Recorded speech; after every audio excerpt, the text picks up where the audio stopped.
Trouble with Flowers. It's the night of the holiday concert when we sing about Santa and dreidels and Kwanzaa.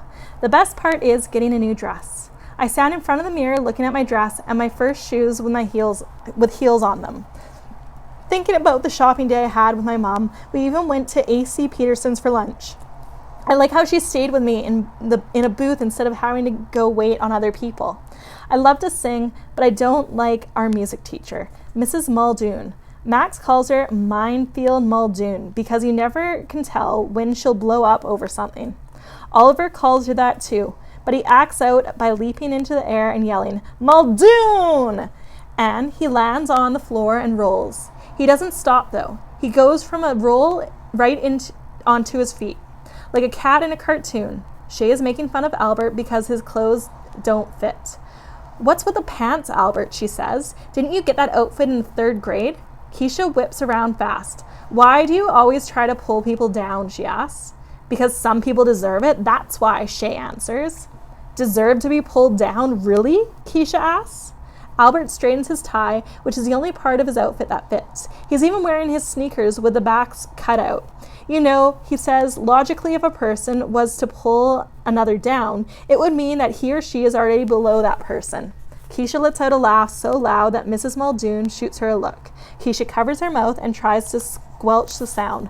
"That's perfect, Albert. Man, you really are smart, dude." She turns to Shay. "You, on the other hand, are so low you could play tennis against a curb." Shay's eyes narrow, but before she can say anything, Mrs. Muldoon appears and tells us to line up. For the spring concert last year, before I had a growth spurt, I had to stand in the front row. I liked when Travis called me a dime amongst pennies, but this year, I get to stand towards the back of the line with the taller kids, right next to Keisha. I look over at her. I love how she stuck up for Albert. She had the guts that I didn't have in the cafeteria. I wish I could be braver. We all stand waiting to file into the auditorium. "Oh, Mrs. Muldoon, I love your dress," Shay says. Mrs. Muldoon lights up like a bulb. "Why, thank you, Shay. Your parents have raised such a nice young lady."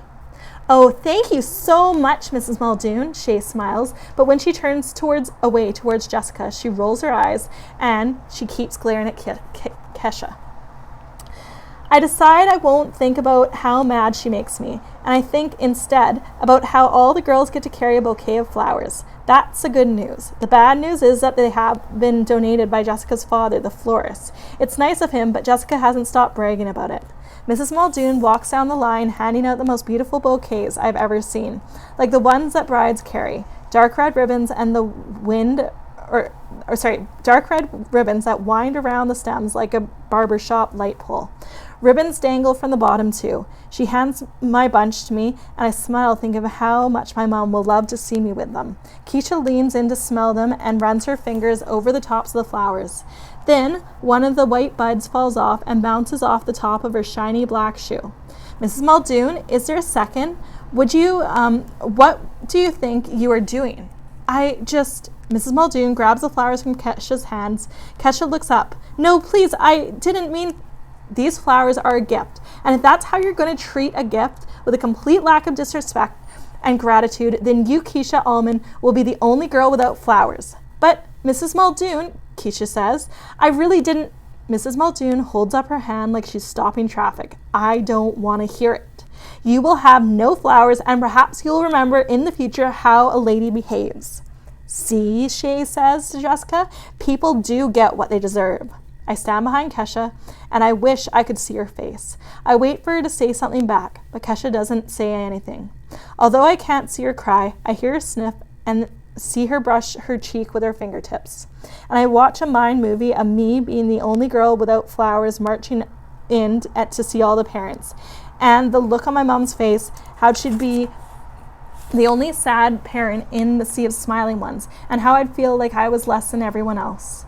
No one should ever feel like that. I feel my fingertips dig into the center of my bouquet to separate the thick stems, to take some twisting, to work half the flowers out of my fancy ribbon.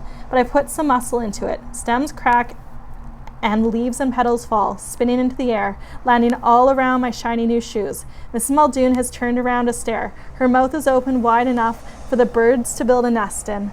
I hold her gaze as I hand half the flowers to Kesha. "Well, she can have some of mine then."